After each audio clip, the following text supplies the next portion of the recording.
अभी सब गीते से गाओ तनी के तनी नया मिल जाओ। हां जी जाके के कारले कही ए उजल बाबा ए बाबा ए बाबा दुख कताल सही जाके के करा से कही दुख कताल सही जाके के दुख कताल सही जाके के करा से कही घरे रही के सतावेले भइल बा जवानी बेसंभार भइल बा जवानी बेसंभार भसार मोटी लगन न आवेले भइला जवानी बेसंभार भसार मोटी लगन न आवेले भइल बा जवानी बेसंभार भसार मोटी लगन न आवेले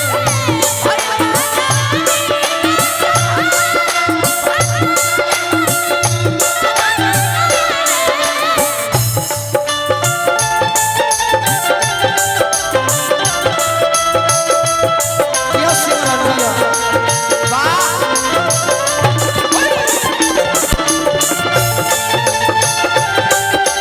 क्या बात है ऊपर चाचा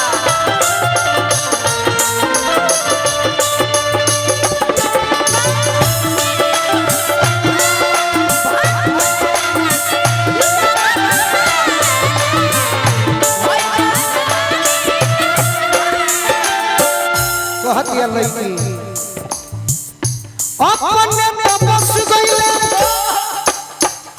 बाहर में जाई के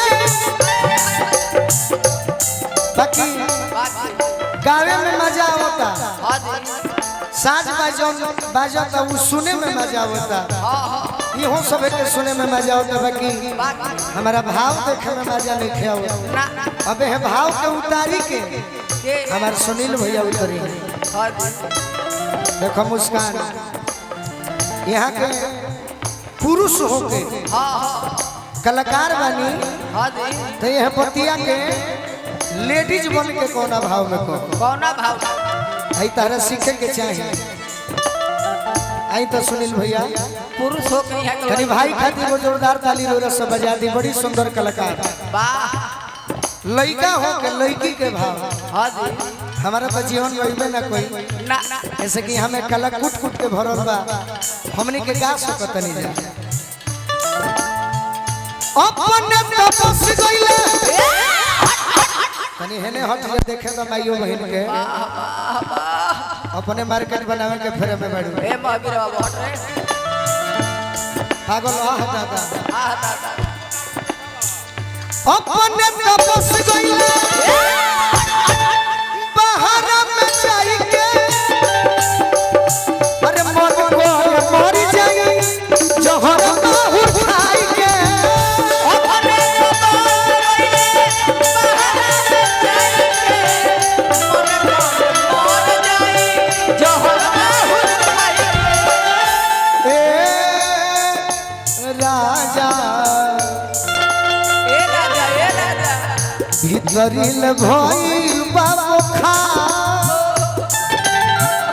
भीतरिल भइल बाबू खा भसार मोटी लगन नया भीतरिल भइल बाबू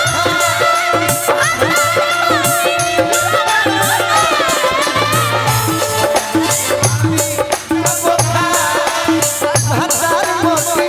लगन नया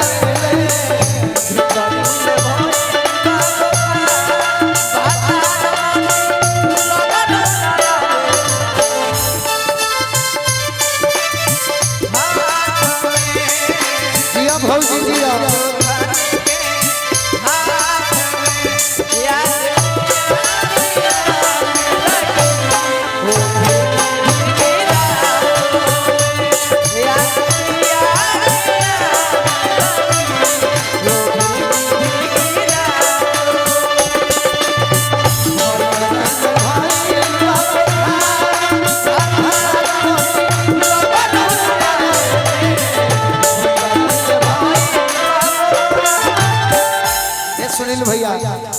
और कला के जवाब लिखे ना बाकी मेहरारू कहत दिया का पाछे का कोरी है ओ जित पिया आई के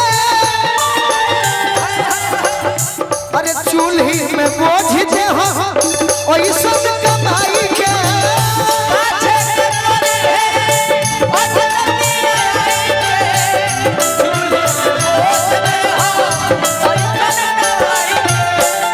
पाछे का कोरी है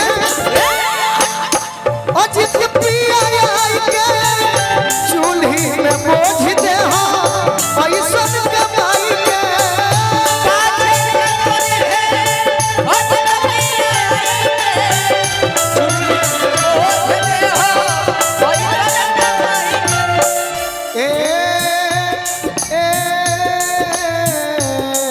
ए राजा ए राजा हे भौजी तारा बिगड़ल बा गोलुआ के विचार बिगड़ल बा गोलुआ के विचार कि बिगड़ल बा गोलुआ के विचार बहतार मोटी लगनू नया रे